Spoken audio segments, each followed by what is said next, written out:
ध्येय तयारी शालेय जीवनातील स्पर्धा परीक्षांची इयत्ता 1ली ते 8वी. हर्षदा ऑनलाईन एज्युकेशन या माझ्या यूट्यूब चॅनलवर मी सर्व विद्यार्थी मित्रांचं स्वागत करतो. आज आपण पूर्व उच्च प्राथमिक शिष्यवृत्ती परीक्षा इयत्ता 5वी फेब्रुवारी 2017 या वर्षी फायनलची जी प्रश्नपत्रिका आहे त्या प्रश्नपत्रिकेमधला प्रथम भाषा हा विषय आपण आज पाहणार आहोत. सर्व विद्यार्थ्यांचा अभ्यासक्रम हा पूर्ण झालेला आहे. सर्व विद्यार्थ्यांनी मराठी आणि गणित या विषयाचा अभ्यासक्रम पूर्ण केलेला आहे. परंतु आपण जोपर्यंत प्रश्नपत्रिका सोडवत नाही आहे तोपर्यंत आपल्याला प्रश्नपत्रिकेचं स्वरूप लक्षात येत नाही आहे. आपण जेवढ्या जास्त प्रश्नपत्रिका सोडवणार तेवढं आपला सराव चांगला होईल आणि आपल्याला फायनल परीक्षेमध्ये चांगले गुण मिळण्यास मदत होईल. त्यातल्या त्यात ज्या पाठीमागच्या झालेल्या सर्व प्रश्नपत्रिका आहेत त्या प्रश्नपत्रिकेचा जर आपण बारकाईने अभ्यास केला तर येणाऱ्या परीक्षेमध्ये उज्ज्वल यश हे आपल्याला नक्कीच मिळणार आहे. आपण हर्षदा ऑनलाईन एज्युकेशन या माझ्या यूट्यूब चॅनलवर मी फेब्रुवारी 2017 पासून ते 2023 पर्यंतच्या भाषा व गणित हा पहिला पेपर आणि इंग्रजी आणि बुद्धिमत्ता हा दुसरा पेपर या सर्व प्रश्नपत्रिका मी तुम्हाला छानपैकी साध्या सोप्या शब्दामध्ये तुम्हाला मी सोडवून दाखवणार आहे. जर माझा हा व्हिडिओ आवडला तर लाईक करा, शेअर करा आणि ज्या विद्यार्थ्यांनी अजूनही माझा हर्षदा ऑनलाईन एज्युकेशन हा यूट्यूब चॅनल सबस्क्राईब केला नाही आहे त्यांनी कृपया माझा यूट्यूब चॅनल सबस्क्राईब करा. तुम्हाला स्क्रीनवर जी प्रश्नपत्रिका दिसते ही प्रश्नपत्रिका फेब्रुवारी 2017 साली विचारलेली प्रश्नपत्रिका आहे. यासारखीच प्रश्नपत्रिका तुम्हाला 2024 साली सुद्धा मिळणार आहे. बघा, पूर्व उच्च प्राथमिक शिष्यवृत्ती परीक्षा इयत्ता 5वी या पद्धतीनं याचं नाव आहे. त्यानंतर खाली बैठक क्रमांक आहे. आपण प्रश्नपत्रिकेचं जे मुखपृष्ठ आहे त्याबद्दल थोडी चर्चा करूया. या ठिकाणी सेट ए असं तुम्हाला दिसतंय. तुम्हाला परीक्षेमध्ये ABCD असे 4 सेट पुरवले जाणार आहेत. प्रश्न तेच असणार आहेत परंतु त्याचा क्रम हा बदललेला असणार आहे. त्यामुळं आपल्याला आपल्या पुढच्याचं किंवा आपल्या पाठीमागच्या विद्यार्थ्याचं पाहून लिहिता येणार नाही आहे. यासाठी परीक्षा परिषदेने ही काळजी घेतलेली आहे. आपल्याला कोणताही सेट येऊ द्या त्याच्याबद्दल काही नाही आहे. आपल्याला जो सेट आलेला आहे तो मात्र आपण काळजीपूर्वक पाहायचा आहे. त्यानंतर माध्यम इथं मराठी आहे. मराठी माध्यमाचे आपण प्रश्नपत्रिका सोडवणार आहे. वेळ पहा, सकाळी 11 ते दुपारी 12:30 पर्यंत आहे आणि एकूण गुण तुम्हाला 150 आहेत. याचा प्रश्नपत्रिका सोडवण्यापूर्वी आपण याच्या ज्या सूचना आहेत त्यासुद्धा आपण काळजीपूर्वक वाचल्या पाहिजेत. प्रश्नपत्रिका सोडवत असताना सुरुवातीला आपण याच्या सूचना वाचूया. बघा, या प्रश्नपत्रिकेत 2 विभाग आहेत. त्यापैकी जो पहिला विभाग त्याच्यामध्ये प्रथम भाषा म्हणजे मराठी या विषयासाठी 25 प्रश्न आहेत आणि दुसरा जो विभाग आहे तो गणित विषयासाठी 50 प्रश्न आहेत. असे आपल्याला 75 प्रश्न सोडवायचे आहेत. सर्व प्रश्न सोडवणे आवश्यक आहे. तुम्हाला ऑप्शन या ठिकाणी एकही नाही आहे. सर्व प्रश्न तुम्हाला सोडवणं आवश्यक आहे. दुसरी सूचना काय दिलेली आहे बघा, प्रत्येक प्रश्नासाठी तुम्हाला 2 गुण असणार आहेत. तिसरी सूचना आहे प्रश्नपत्रिका सोडवण्यासाठी एकूण 90 मिनिटाचा कालावधी तुम्हाला असणार आहे. त्यानंतर चौथी सूचना पहा, उत्तर नोंदवण्यासाठी स्वतंत्र उत्तरपत्रिका दिलेली आहे. प्रत्येक प्रश्न क्रमांकासमोर 4 पर्यायासाठीची क्रमगत वर्तुळे दिलेली आहेत. त्यातील अचूक उत्तराचा पर्याय क्रमांक असलेले वर्तुळ पुढील उदाहरणात दाखवल्याप्रमाणे रंगवा. उदाहरणार्थ प्रश्न क्रमांक 6व्याच्या बरोबर उत्तराचा पर्याय क्रमांक 2 आहे तर तो पुढील प्रमाणे आपल्याला रंगवायचा आहे. या पद्धतीनं जो त्यांनी रंगवून दिलेला आहे या पद्धतीनं आपल्याला तो रंगवायचा आहे. जर तुम्ही या पद्धतीनं रंगवला किंवा या 4 पद्धतीने रंगवला तर तो तुमचा ग्राह्य धरला जाणार नाही आहे, तो चुकीचा धरला जाणार आहे. 6वी जी सूचना आहे ती सूचना पहा, पर्यायाची उत्तरे नोंदवताना फक्त काळ्या किंवा निळ्या बॉल पेनचाच वापर करायचा आहे. जेल पेन आपल्याला इथं वापरता येणार नाही आहे. इतर पेनने नोंदवलेली उत्तरे ग्राह्य धरण्यात येणार नाही आहेत. हे खूप महत्त्वाचं आहे. त्यानंतर 7वी सूचना पहा, एकदा नोंदवलेले उत्तर पुन्हा बदलता येणार नाही आहे. 8वी सूचना आहे, प्रत्येक प्रश्नासाठी एकापेक्षा अधिक वर्तुळात नोंदवलेली उत्तरे खाडाखोड करून नोंदवलेले उत्तर ग्राह्य धरण्यात येणार नाही आहे. प्रश्नपत्रिकेत प्रत्येक पानावर खाली शेवटच्या पानावर कच्चे काम करण्यासाठी मोकळी जागा आहे, तिथे तुम्हाला कच्चे काम हे करावे लागणार आहे. परीक्षेस मर्यादित वेळ असल्याने एखाद्या प्रश्नाचे उत्तर तुम्हाला येत नसल्यास पुढील प्रश्न सोडवा. शेवटी वेळ शिल्लक राहिल्यास उरलेल्या प्रश्नासाठी पुन्हा प्रयत्न करा. एखाद्या प्रश्नात त्रुटी किंवा चूक आढळल्यास त्याबाबत पर्यवेक्षक किंवा परीक्षा केंद्र संचालक यांच्याकडे विचारणा करू नका.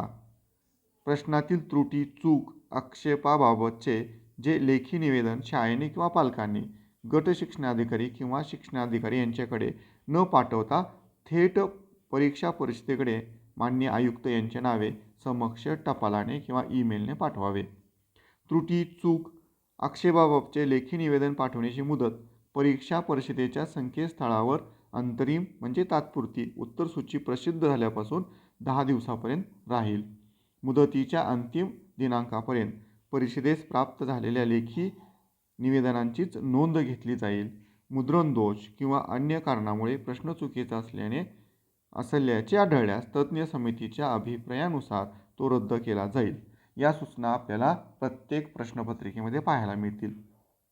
प्रश्नपत्रिकेतल्या या सूचना पाहिल्यानंतर आपण आता मुख्य प्रश्नपत्रिकेला सुरुवात करूया. याच्यामध्ये बघा तुम्हाला विभाग पहिला दिसतोय. या ठिकाणी भाषा, प्रथम भाषा. यामध्ये प्रश्न क्रमांक 1 ते 3 साठी सूचना आहे. तुम्हाला उतारा दिलेला आहे. खालील उतारा काळजीपूर्वक वाचा व त्यावर आधारित विचारलेल्या प्रश्नांची उत्तरे पर्यायातून निवडा. हा खरं तर हे गुण तुमचे स्वतःचे तुमच्या खिशातील आहेत असे मी म्हणेल, कारण याच्यावर जे 3 प्रश्न विचारलेले आहेत याची उत्तर तुम्हाला या उतार्यामध्येच मिळतील. आता उतारा खूप मोठा नाही, पहा. उतारा वाचतो, सर्वांनी काळजीपूर्वक वाचा. कृष्णेचे कुटुंब भले मोठे आहे. कितीतरी लहान मोठ्या नद्या तिला येऊन मिळतात. गोदावरीप्रमाणेच कृष्णेलाही महाराष्ट्र माता म्हणता येईल. नरसोबाच्या वाडीला जात असताना गाडी नावेवर चढवून आम्ही कृष्णा पार केली होती. ते कृष्णेचे दुसरे दर्शन. एका बाजूला उंच दरड आणि दुसऱ्या बाजूला दूरवर पसरलेला गाळाचा विस्तार व त्यात होणारी वांगी, काकड्या, कलिंगडे, टरबुजे यांचे अमृतमळे. कृष्णा काठाची ती वांगी ज्याने एकदा चाखली की त्याला वारंवार खावीशी वाटतील. सतत 1-2 महिने सारखी वांगीच खात राहिलो तरीही तृप्ती होणार नाही. मग वीट येणे तर दूरच राहिले. अशा पद्धतीचा हा आपल्याला उतारा या ठिकाणी दिलेला आहे. कृष्णा नदीचं वर्णन या उतार्यामध्ये केलेलं आहे. उतारा किती ओळीचा आहे पहा. 1, 2, 3, 4, 5, 6, 7 आणि 8च ओळीचा उतारा आहे. आणि या 8 ओळीच्या उतार्यावर तुम्हाला 3 प्रश्न म्हणजे 6 गुणांसाठी 3 प्रश्न विचारलेले आहेत. पहिला प्रश्न मी वाचतो पहा. पहिला प्रश्न आहे,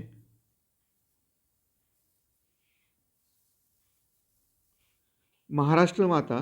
पहिला प्रश्न, महाराष्ट्र माता कोणत्या नदीला म्हणतात? पर्याय क्रमांक 1 कृष्णा नदीला, पर्याय क्रमांक 2 वेण्णा नदीला, पर्याय क्रमांक 3 कोयना नदीला आणि पर्याय क्रमांक 4 गोदावरी नदीला. आता आपण थोडंसं उतार्याकडे बघूया. उतार्यामध्ये काय म्हटलंय बघा त्यांनी. गोदावरीप्रमाणेच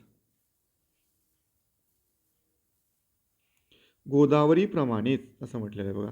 गोदावरीप्रमाणेच कृष्णेलाही महाराष्ट्र माता म्हणता येईल. याचा अर्थ गोदावरी नदी ही महाराष्ट्राची महाराष्ट्र माता आहे. त्यामुळे आपल्या कृष्णा हे उत्तर न लिहिता आपल्या उत्तर कोणतं लिहावं लागणार आहे बघा. गोदावरी, पर्याय क्रमांक 4.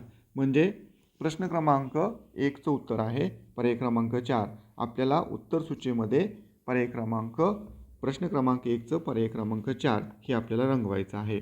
बघा पहिला प्रश्न तर खूप सोपा आहे. दुसरा प्रश्न वाचतोय मी. कृष्णा नदीच्या गाळात कशाचे अमृत मळे फुलतात असा प्रश्न आहे बघा. आहे काकड्या, ब टरबुजे आणि 30 कलिंगडे. उतारामध्ये पाहूया आपण. बघा या ठिकाणी लिहिलेलं आहे त्यांनी, त्यात होणारी वांगी, काकड्या आणि कलिंगडे आणि टरबुजे यांची अमृतमळे असं दिलेलं आहे. म्हणजे यामध्ये वांगी पण आहे, काकड्या पण आहेत, कलिंगडे आहेत आणि टरबूजसुद्धा आहे. या ठिकाणी काय दिलं आहे पहा त्यांनी, काकड्या दिलेल्या आहे, टरबुजे पण आहे आणि कलिंगड आहे. याचा अर्थ कृष्णा नदीच्या काळामध्ये या तिन्ही फळांचे अमृतमळे फुलतात असं आपल्याला उत्तर द्यावं लागेल. म्हणजे अ पण बरोबर आहे, ब पण बरोबर आहे आणि क ही बरोबर आहे. याचा अर्थ पर्याय क्रमांक 1 हा आपलं बरोबर आहे. अ, ब, क हे आपलं उत्तर बरोबर आहे. म्हणजे प्रश्न क्रमांक दुसऱ्याचं पर्याय क्रमांक 1 हे आपलं बरोबर उत्तर आहे. आलं लक्षात सर्वांच्या? याची उत्तर आपल्याला कुठं मिळत आहेत पहा. याची उत्तर आपल्याला याच्यामध्ये या उतार्यामध्येच असलेली आपल्याला आढळून येत आहेत. त्यानंतर प्रश्न क्रमांक 3 पहा. हा प्रश्न क्रमांक 3 तुम्हाला वाक्प्रचारावर आधारित असलेला दिसून येतोय. प्रश्न क्रमांक 3 पहा. पुढीलपैकी कोणत्या अर्थाचा वाक्प्रचार उतार्यामध्ये आलेला नाही आहे? हे खूप महत्त्वाचं याच्यामध्ये. नाही का आहे? बघा पहिला आहे मन न भरणे. मन न भरणे याचा अर्थाचा आहे का बघा बरं. उतारा पाहूया. मन न भरणे म्हणजे तृप्ती होणार नाही आहे. म्हणजे प्रश्न क्रमांक तिसऱ्यामध्ये पहिला जो पर्याय मन न भरणे त्याचा वाक्प्रचाराचा अर्थ उतार्यामध्ये आलेला आहे. या अर्थाचा वाक्प्रचार उतार्यामध्ये आलेला आहे. पूर्ण करणे. पूर्ण करणे या अर्थाचा वाक्प्रचार या उतार्यामध्ये आलेला नाही आहे पहा. आपण 3 आणि 4चा विचार करूया, यानंतर आपण ठरवूया. बघा कंटाळा येणे. कंटाळा येणे. कंटाळा येणे या अर्थाचा वाक्प्रचार आहे पहा. वीट येणे म्हणजे कंटाळा येणे आहे. याचाही उत्तर वाक्प्रचार तुम्हाला दिसेल. त्यानंतर चव घेणे आहे का पहा. चव घेणे. चव घेणे या अर्थाचा वाक्प्रचार कोणता आहे पहा. चाखणे. चाखली. एकदा चाखली. चाखणे आहे. म्हणजे पर्याय क्रमांक प्रश्न क्रमांक 3 मध्ये जो दुसरा पर्याय क्रमांक आहे त्याचा त्या अर्थाचा वाक्प्रचार उत्तरामध्ये आला नाही आहे. म्हणजे प्रश्न क्रमांक 3चं आपल्याला 2 नंबर उत्तर आहे आणि 2 नंबरचा जो गोल आहे तो आपल्याला प्रश्न क्रमांक 3 पुढचा आपल्याला रंगवायचा आहे. आलं लक्षात सर्वांच्या? आत्ताच आपण उतार्यावरचे 3 प्रश्न सोडवलेत. यानंतर प्रश्न क्रमांक 4 ते 6 साठी सूचना आहे. खालील कविता वाचून त्यावर आधारित विचारलेल्या प्रश्नांची उत्तरे पर्यायातून निवडा. आता बघा कविता वाचतोय मी. आपल्याला परीक्षेमध्ये याचं मूक वाचन करायचं आहे, परंतु मी याचं प्रकट वाचन करतोय. लहान सुंदर गोजीरवाणी दिसे कशी ही खार, गुलगुलीत हे अंग मजेचे शेपूट गोंडेदार. लहान डोळे लुकलुक बघती, दृष्टी कितीतरी छान, खुटकन कोटे सहज वाजले तरीही ऐकती कान. उभे करुनी शेपूट बैसे ऐटीमध्ये फार, मालकीनी ही जणू रानाची दिसे अशी ही खार. काम करी ही आनंदाने मध्येच खेळे खेळ, दवडी नच ही मुळी कधीही फुकट आपुला वेळ. भारी अचपळ जरी असशी गरीब तरी तू फार, येईन भेटा या सवनी तुझला वारंवार.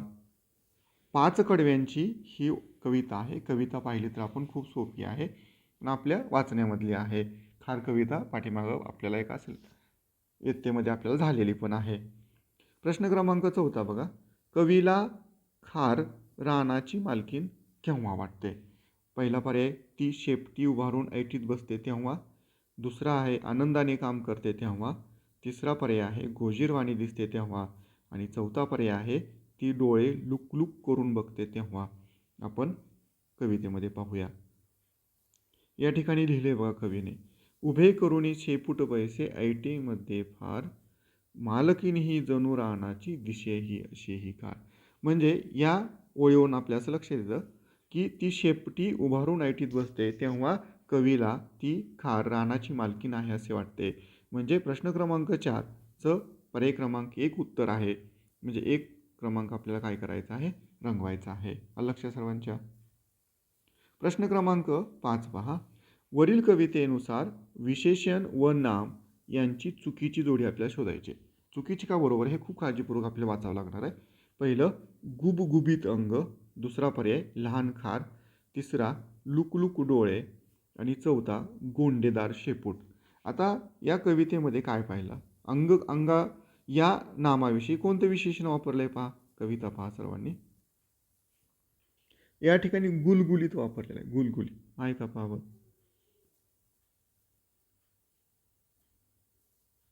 या ठिकाणी आपल्याला गुलगुलीत हे विशेषण वापरलेलं दिसून येईल. गुलगुलीत.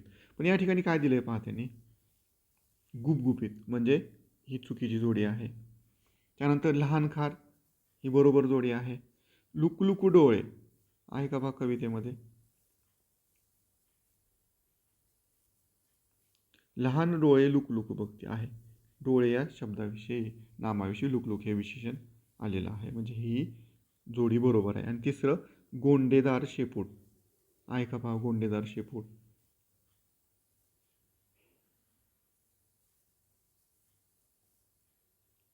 गोंडेदार शेपूट हेही यामध्ये विशेषण आपल्याला आलेलं आहे. शेपूट गोंडेदार या ठिकाणी बघा, गोंडेदार शेपूट हेही आलेलं आहे, म्हणजे हेही बरोबर आहे. पर्याय क्रमांक 1 याचं उत्तर आहे. परंतु परीक्षा परिषदेने याचं पर्याय क्रमांक 1 व पर्याय क्रमांक 4 ही दोन्ही उत्तरं बरोबर धरलीत, म्हणजे ही दोन्ही उत्तरं चुकीची आपल्याला दिलेली आहेत. त्यानंतर प्रश्न क्रमांक 6 पहा. कवितेतील अचपळ या शब्दाचा अचूक अर्थ कोणता. अचूक, अचपळ म्हणजे काय, कवितेमध्ये आलेला. पहिला पर्याय मंद, दुसरा चंचल, तिसरा शांत आणि चौथा खोडकर. बघा अचपळ, अचपळ कुठं दिसते तुम्हाला कवितेमध्ये, बघूया आपण. भारी अचपळ जरी असशी गरीब तरी तू, फार येईन भेटावया सवनी तुझला वारंवार. भारी अचपळ जरी असशी. आपण जर खारुताई पाहिली असेल तर खारुताई बघा एका ठिकाणी कधीच थांबत नाही. नेहमी इकडून तिकडं झाडाच्या शेंड्यावर, जमिनीवर, पुन्हा झाडाच्या शेंड्यावर असे आपल्याला दिसून येते.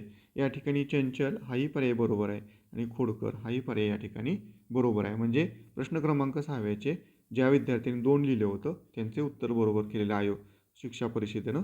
आणि 4 नंबरचं प्रश्न क्रमांक 4 नंबरचा पर्यायही बरोबर केलेला आहे.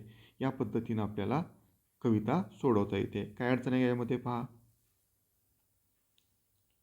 प्रश्न क्रमांक 7 हा कार्यात्मक व्याकरणावर विचारलेला प्रश्न आहे. प्रश्न आहे, खाली दिलेल्या वाक्यामध्ये एकूण किती नामे आली आहेत. नाम कशाला म्हणायचं हे आपल्याला माहीत आहे. आपण नामावरचा घटक सोडवलेला आहे. मी वाक्य वाचतोय. सातपुडा डोंगराच्या परिसरातील होळी महाराष्ट्रातच नव्हे तर भारतभर प्रसिद्ध आहे. या वाक्यामध्ये एकूण किती नामे आलेली आहेत. बघा सातपुडा हे एक नाम आहे. त्यानंतर डोंगर हे एक नाम आहे. त्यानंतर परिसर हा सुद्धा एक नाम आहे. होळी नाम आहे. महाराष्ट्र नाम आहे आणि भारत हा सुद्धा शब्द नाम आहे. नाम किती आलेत पहा मग. 1 2 3 4 5 आणि 6 नाम आलेले आपल्याला या वाक्यामध्ये दिसून येत आहेत. म्हणजे पर्याय क्रमांक 3 याचं बरोबर उत्तर आहे. प्रश्न क्रमांक 7 पर्याय क्रमांक 3 आपल्याला रंगवावं लागणार आहे. प्रश्न 8 पहा. खाली दिलेल्या अधोरेखित शब्दाचे लिंग कोणते. लिंग ओळखायचे आपल्याला. पिंपळाची पाने, वाक्य काय दिले बघा. पिंपळाची पाने तरंगत तरंगत जमिनीत खिडकीतून आत आली. आता पाने हा शब्द, या शब्दाच्या खाली अंडरलाईन आहे. पाने हा शब्द अनेक वचनी आहे पहा. परंतु वचनामध्ये आपण शिकलेलो आहे की लिंगामध्ये आपण शिकलेलो आहे की जर हे शब्द अनेक वचनी असेल तर त्याचं एकवचन करायचं. एकवचनाचं जे नाम असतं तेच नाम अनेक वचनाचं असतं. जर आपण पाने हा शब्द तर ती पाने असं म्हणतो. परंतु ती म्हणलं तर ती स्त्रीलिंग झालं. परंतु पाने या शब्दाचं एकवचन पान आहे. मग ते पान म्हणतो आपण. मग ते हा शब्द नपुंसक लिंगासाठी वापरतो.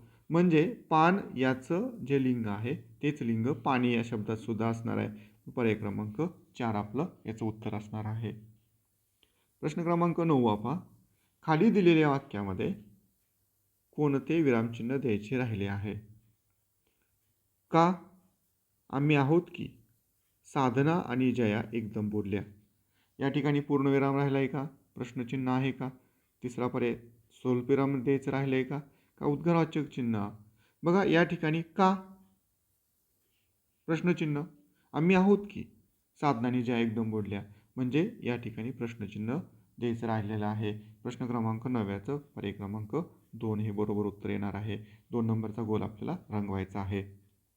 प्रश्न क्रमांक 10 पहा, शुद्ध आणि अशुद्ध शब्द यावर असलेला हा प्रश्न आहे. पुढीलपैकी अशुद्ध शब्द असलेला पर्याय आपल्याला निवडायचा आहे. अशुद्ध बघा, शीर्षक, कार्यक्रम, भवितव्य आणि ऐटीत हा चौथा पर्याय आहे.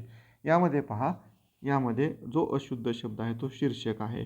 शीर्षक या शब्दामध्ये शला दुसरी वेलांटी असते आणि रपार शवर असतो. शीर्षक हा शब्द या पद्धतीने लिहिला जातो. म्हणजे अशुद्ध शब्द पर्याय क्रमांक 1 आहे. आपल्याला 10व्याचा पर्याय क्रमांक 1 रंगवायचा आहे. प्रश्न क्रमांक 11 पहा, खाली दिलेल्या वाक्यातील काळ ओळखायचा आपल्याला. काळाचे 3 प्रकार आपल्याला माहीत आहेत. भूतकाळ, भविष्यकाळ आणि वर्तमान काळ. वाक्य वाचतोय मी.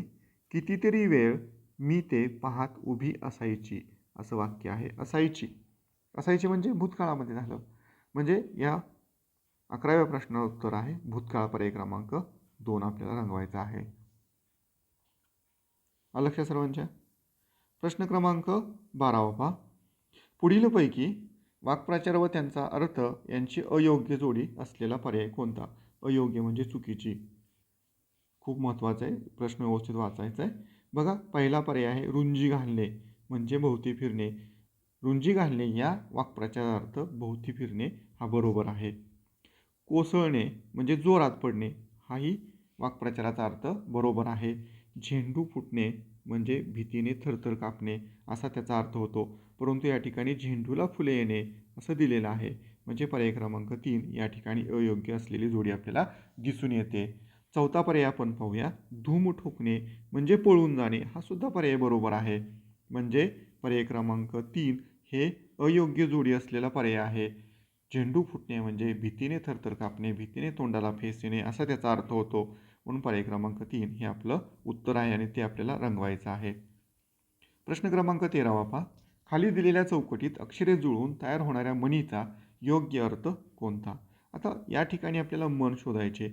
ची, वी, वा, पो, वी, त्या, वा, टा, ची, ज्या, ळी, इळी, ज, खा. आता थोडंसं आपल्याला विचार करावा लागणार आहे. मग आपल्या म्हणी पाठ पाहिजेत, म्हणी आपल्या लक्षात पाहिजेत. याच्यापासून कोणती म्हण होते पहा.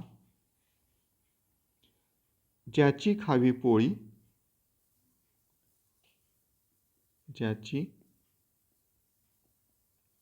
खावी पोळी त्याची वाजवावी टाळी, ही म्हणी यापासून होते. बघा किती शब्द आहेत यामध्ये. 1 2 3 4 5 6 7 8 9 10 11 12 13 14 14 शब्द आहेत का? बघा 1 2 3 4 4 आणि 4 8 आणि 4 12 2 14 बरोबर. म्हणजे आपली म्हण ही बरोबर आहे. आता बघा याचा अर्थ आपल्याला शोधायचा आहे. पुष्कळ लोक बोलतात तेच खरं नाही आहे, याचा अर्थ ही होऊ शकत नाही, आपण पाहिलेला आहे. अन्नदात्याशी कृतज्ञतेने वागावे याचा अर्थ पर्याय क्रमांक 2 आहे. पैशाने सर्व कामे साध्य होतात नाही आहे. ज्याच्या अंगात सामर्थ्य तो इतरावर अंमल गाजवतो याही अर्थाची म्हणीचा अर्थ हा नाही आहे. म्हणजे अन्नदात्याशी कृतज्ञतेने वागावे हा त्याचा अर्थ आहे. पर्याय क्रमांक 2 हे आपलं उत्तर आहे.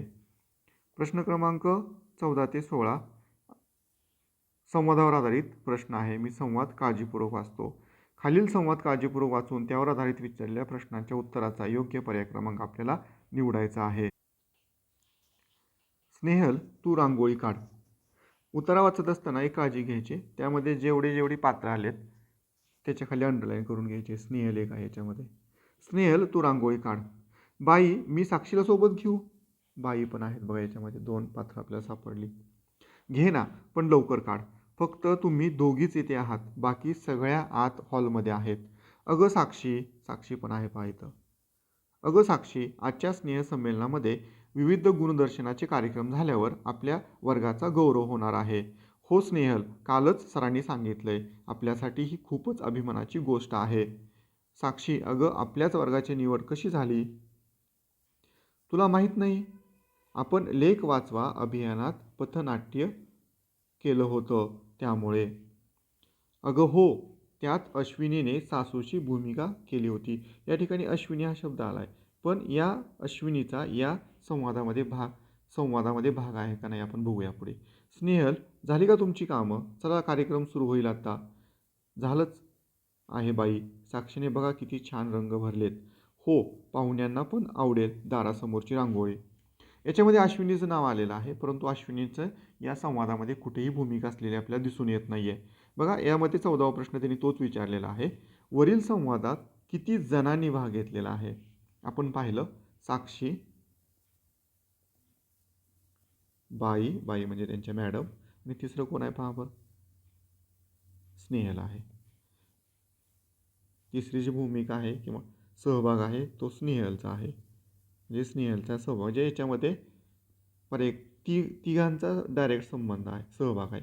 पर्याय क्रमांक 2 उत्तर आहे. म्हणजे 3 जणांनी याच्यामध्ये सहभाग घेतलेला आहे.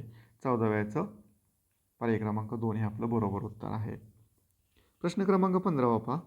वरील संवादावरून शाळेत कोणता कार्यक्रम होणार नाही? पथनाट्य, बक्षीस समारंभ, विविध गुणदर्शन आणि स्नेहसंमेलन. यामध्ये बघा पथनाट्य झालेलं आहे. पथनाट्य झाल्याचं बक्षीस समारंभ आहे. म्हणजे बक्षीस समारंभ होईल, विविध गुणदर्शनाचा कार्यक्रम होईल, स्नेहसंमेलनसुद्धा होईल. होणार नाही, पथनाट्य होणार नाही आहे. म्हणजे हे आपलं बरोबर उत्तर आहे. कारण पथनाट्य झालेलं आहे पूर्वी आणि त्याचंच बक्षीस समारंभ या स्नेहसंमेलन कार्यक्रमामध्ये करायचं ठरवलेलं आहे. म्हणजे 15व्या प्रश्नाचं पर्याय क्रमांक 1 हे बरोबर उत्तर आहे. 16वा प्रश्न पहा. वरील संवाद कोठे घडला असावा? थोडासा आपल्याला विचार करावा लागणार आहे. व्हरांड्यात घडला आहे पहिला पर्याय, दुसरा मैदानावर, तिसरा हॉलमध्ये आणि चौथा वर्गामध्ये. आता या उतार्यामध्ये जर आपण काळजीपूर्वक पाहिलं तर रांगोळी काढतायत बघा त्यात 2 मुली. पण रांगोळी कुठं काढतात रे? मैदानावर नाहीत काढणार, हॉलमध्ये काढणार नाहीत, वर्गात पण नाहीत, व्हरांड्यात काढतील. म्हणजे आपण जिथून हॉलमध्ये आपण वर्गामध्ये प्रवेश करतो असा व्हरांडा. म्हणजे याचं उत्तर पर्याय क्रमांक 1 आहे. 3, 2 आणि 4 याचं नाही आहे. 16व्याचं पर्याय क्रमांक 1 उत्तर असलेलं आपल्याला दिसून येतं आहे. लक्ष सर्वांच्या. प्रश्न क्रमांक 17 पहा. खाली दिलेल्या गटात माहिती तंत्रज्ञानविषयी किती शब्द आलेले आहेत? मी शब्द वाचतोय. Message, chair, web, camera, mobile आणि टेबल. आता माहिती तंत्रज्ञानविषयक आलेले शब्द आपल्याला पाहायचे आहेत. याच्यामध्ये बघा, मॅसेज हा माहिती तंत्रज्ञानासंदर्भात आलेला शब्द आहे. त्यानंतर वेब आहे, कॅमेरा आहे आणि मोबाईल आहे. टेबल आणि चेअर हे काय माहिती तंत्रज्ञानविषयी आलेले शब्द नाही आहेत. म्हणजे याच्यामध्ये आलेले शब्द किती आहेत बघा, माहिती तंत्रज्ञानविषयक आलेले शब्द 1, 2, 3 आणि 4. पर्याय क्रमांक 3 हे आपलं बरोबर आहे. म्हणजे 3 नंबरचा गोल आपल्याला रंगवायचा आहे उत्तरपत्रिकेमधला. प्रश्न क्रमांक 18 पहा. पुढीलपैकी समान अर्थाच्या शब्दांची चुकीची जोडी आपल्याला शोधायची आहे. पहिला पर्याय झणी लवकर, बरोबर आहे. अलगद हळूवार, हेही बरोबर आहे. कवन कविता, हेही बरोबर आहे. वेल कुंज हा मात्र चुकलेला आहे पहा. वेलचा समानार्थी शब्द लता आहे, त्यामुळे या ठिकाणी कुंज नाही आहे त्याचा अर्थ. पर्याय क्रमांक 4 ही चुकीची जोडी आहे. म्हणजे 18व्याचं 4 नंबरचं गोल आपल्याला रंगवायचं आहे. प्रश्न क्रमांक 19 मंजूळ या शब्दाचा विरुद्ध अर्थी शब्द आपल्याला पर्यायातून निवडायचा, विरुद्धार्थी. पहिला पर्याय नाजूक, दुसरा गोड, तिसरा कर्कश आणि चौथा पर्याय मऊ आहे. मंजूळचा विरुद्धार्थ कर्कश आपल्या सर्वांनाच माहीत आहे. पर्याय क्रमांक 3 याचं बरोबर उत्तर आहे. प्रश्न क्रमांक 20 पहा. दिलेल्या चौकटीत अर्थपूर्ण शब्द तयार होण्यासाठी अनुक्रमे कोणती अक्षरे येतील? आता या ठिकाणी पहा, आपल्याला सर्व पर्यायामधील सर्व अक्षर आपल्याला त्या ठिकाणी ठेवून शब्द अर्थपूर्ण होतात का नाही पाहावं लागेल. आपण पर्याय क्रमांक 1 बघूया. ग, जी, 10 आणि ज. बघा, पहिलं अंगण बरोबर आहे. अंजीर हा सुद्धा बरोबर होतोय. अंधार हा सुद्धा शब्द बरोबर आहे आणि अंजन हा सुद्धा बरोबर शब्द आहे. म्हणजे आपला पर्याय क्रमांक 1च मिळाला पहा. पर्याय क्रमांक 1 मधली ग, जी, 10 आणि ज ही जर अक्षरं आपण ठेवली तर आपल्या अर्थपूर्ण 4 शब्द तयार होत आहेत. म्हणजे प्रश्न क्रमांक 20व्याचं पर्याय क्रमांक 1 उत्तर होतं. ते आपल्याला रंगवायचं आहे. त्यानंतर प्रश्न क्रमांक 21 पहा. पुढीलपैकी जोड शब्द नसलेला पर्याय शोधायचा आपल्याला. नसलेला हाल-हवाल आहे. शेतीवाडी हा सुद्धा जोड शब्द आहे. पाऊस पाणी हा सुद्धा आहे. मनोमनी हा जोड शब्द नाही आहे पहा. म्हणजे पर्याय क्रमांक 4 हे आपलं बरोबर उत्तर आहे आणि तो रंगवायचा आहे उत्तरपत्रिकेमध्ये. प्रश्न क्रमांक 22 पुढील वाक्यातील रिकाम्या जागी योग्य समूहदर्शक शब्दाचा पर्याय निवडायचा आहे आपल्याला.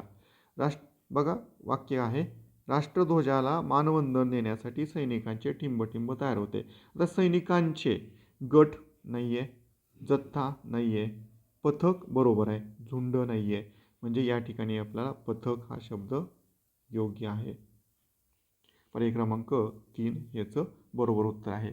उत्तरपत्रिकेमध्ये प्रश्न क्रमांक 22व्याच्या समोरचं पर्याय क्रमांक 3 हे आपल्याला रंगवायचं आहे. प्रश्न क्रमांक 23 पहा. खाली दिलेल्या अक्षरापासून 5 अक्षरी अर्थपूर्ण शब्द बनवल्यास त्या शब्दाच्या कितव्या क्रमांकाची अक्षरे घेतल्यास श्रद्धा या अर्थाचा शब्द तयार होईल. आपण याच्यापासून अर्थपूर्ण शब्द तयार करण्याचा प्रयत्न करूया. बाजा व बार असे शब्द आहेत. बघा बरं, बाजा व बार. बघा या ठिकाणी बाजार हा शब्द तयार झालेला आपल्याला दिसतोय. बाजार आणि भाव म्हणजे बाजारभाव हा 5 अक्षरी शब्द आपल्याला या ठिकाणी दिसतोय. आता श्रद्धा या शब्दाचा समानार्थी शब्द किंवा त्या अर्थाचा शब्द आपल्याला शोधायचा आहे. याच्यामध्ये भाव हा शब्द आहे बघा. भाव, आपले देवावर भाव पाहिजे किंवा श्रद्धा पाहिजे असं आपण म्हणतो. म्हणजे कितव्या क्रमांकाचे अक्षर आहेत पहा.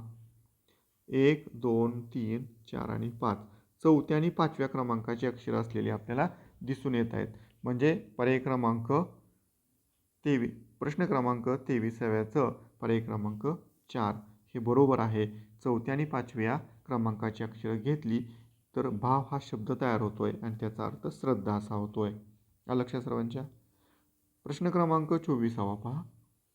खाली दिलेल्या वाक्यातील अधोरेखित शब्दाचा योग्य अर्थ पर्यायातून निवडायचा आपल्याला. वाक्य काय पहा. प्रतिपक्षाने हार मानताच विजयश्रीचा हार रमेशच्या गळ्यात पडला. आता अधोरेखित शब्द कोणता आहे? हा पहिला हार आहे. यामध्ये 2 हार आहेत, या ठिकाणी पण आणि या ठिकाणी पण आहे, परंतु या दुसऱ्या हारच्या खाली अंडरलाईन केलेली नाही आहे, पहिले हार आहे. मग प्रतिपक्षाने हार मानतात म्हणजे हार म्हणजे माळ, पराभव, दागिना, ओझे. या ठिकाणी पहिला जो हार आहे त्याचा अर्थ पराभव होतो. म्हणजे प्रतिपक्षाने पराभव करतात.